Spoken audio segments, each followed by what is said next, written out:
क्या करना है इन आभूषणों का, जब इस संसार का मेरे लिए कोई अर्थ ही नहीं। ये आभूषण भी तो बंधन ही हैं। इसे फेंकने से क्या होगा? फेंकना है तो अविद्या को फेंक। कौन है आप? कौन हूं मैं? मैं एक अवधूत हूं। अवधूत? वह जिसने उन सभी बंधनों को छोड़ दिया जो नाशवान और क्षणिक हैं? वह जो अविद्या को छोड़ आत्मा के आनंद में अवस्थित रहता है?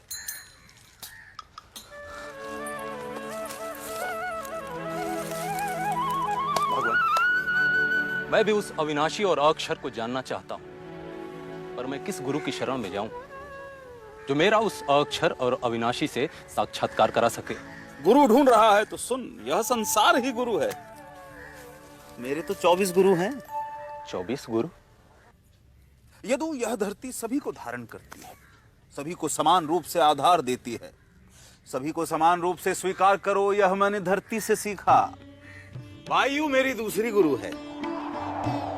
वायु से मैंने जाना कि साधक को वायु की तरह अच्छे और बुरे से अप्रभावित रहना चाहिए। आकाश मेरे तीसरे गुरु हैं। आकाश से मैंने जाना कि आत्मा आकाश की तरह सर्वव्यापी है, सबसे अप्रभावित, निराकार निर्विकार अपनी उसी अवस्था में रहता है। मेरी चौथी गुरु है आग। आग हर आहार ग्रहण करती है, हर समिधा ग्रहण करती है और उसे भस्म कर पवित्र कर देती है। आग से मैंने जाना कि ब्रह्म चिंतक को अग्नि की तरह ही आहार ग्रहण करना चाहिए। सूर्य मेरा पांचवा गुरु है। जिस प्रकार सूर्य की छाया अलग अलग पात्रों के जल में अलग अलग दिखाई देती है, उसी प्रकार यह सारी सृष्टि उसी एक आत्मा की विभिन्न छायाएं हैं। मेरा छठा गुरु कबूतर है। एक बार मैंने देखा शिकारी के बिछाए जाल में कबूतरों के बच्चे फंस गए हैं। कुछ देर बाद उन्हें छुड़ाने के लिए घोंसले में लौटी उनकी मां भी जाल में फंस गई। उन कबूतरों से मैंने जाना कि किस प्रकार मोह विनाश को आमंत्रण देता है। अजगर मेरा सातवां गुरु है यदु। जिस प्रकार अजगर अपने शिकार की तलाश में यहां वहां नहीं भटकता, वैसे ही ज्ञान की अभिलाषा रखने वाले को सुख के पीछे यहां वहां नहीं भटकना चाहिए। समुद्र मेरा आठवां गुरु है। जिस प्रकार समुद्र अपनी मर्यादा का उल्लंघन नहीं करता, वैसे ही बुद्धिमान को अपनी नैतिक मर्यादा का उल्लंघन नहीं करना चाहिए। मेरा नौवां गुरु पतंगा है।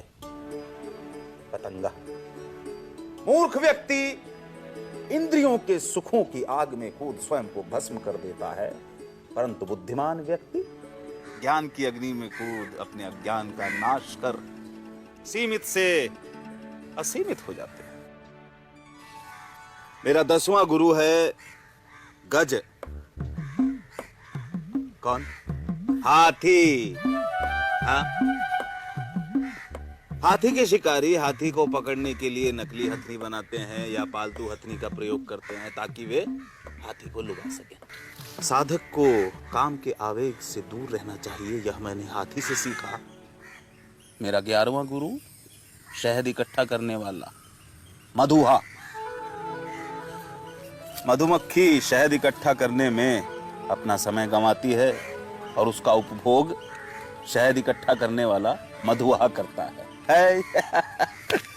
इसलिए समय साधनों को एकत्र करने में नहीं, स्वयं को समझने में खर्च करना चाहिए। मछली मेरी 12वीं गुरु है यदु।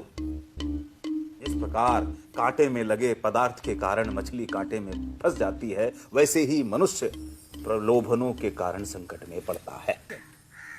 मेरी 13वीं गुरु है गणिका पिंगला। वही पिंगला जिसने अपने विवेक और वैराग्य से आचार्य स्थूलीभद्र को भी नींद से जगाया। मेरा 14वां गुरु है एक तीर बनाने वाला। उससे मैंने जाना कि आत्मा पर एकाग्रता से ही संसार के प्रपंच को अनदेखा किया जा सकता है। मेरा 15वां गुरु छोटे बच्चे हैं यदु, छोटे छोटे बच्चे जो मान अपमान, मेरा तेरा, अपना पराया, इन सब से परे रहते हैं। मेरा 16वां गुरु चंद्रमा है।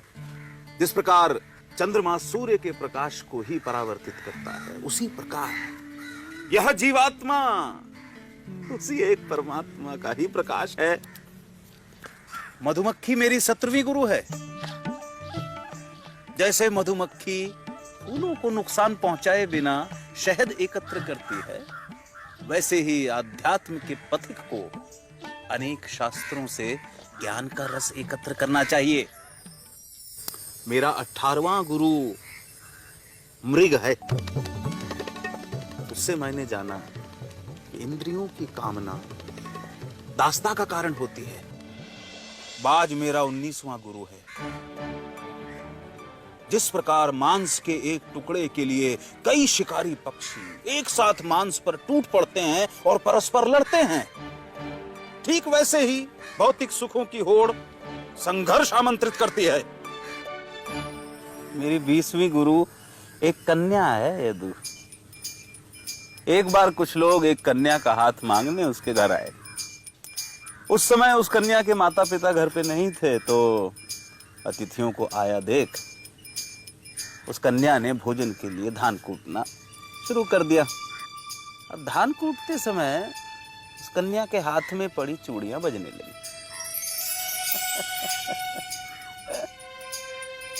चूड़ियों की खनकने की ध्वनि से अतिथियों को परेशानी न हो, इसलिए उसने दोनों हाथों में एक एक चूड़ी रख बाकी चूड़ियां उतार दी।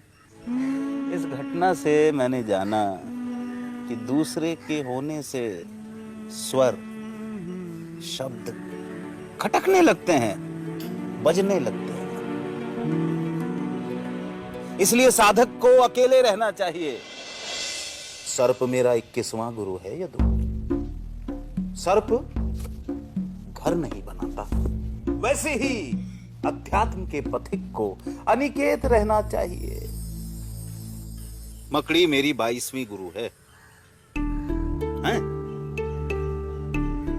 जैसे मकड़ी अपने जाल की रचना करती है, उसमें विचरण करती है और अंत में उसे ही निगल लेती है, वैसे ही आत्मा अपने संसार की रचना करता है, उसमें विचरण करता है और अंत में यह संसार उसी में विलीन हो जाता है।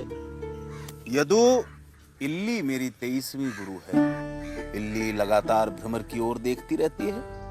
यह निरंतर भ्रमर की ओर ध्यान इल्ली को भ्रमर में परिवर्तित कर देता है। गुरु और शिष्य की चेतना का यह संबंध मेरा 23वां गुरु है। मेरा 24वां गुरु जल है।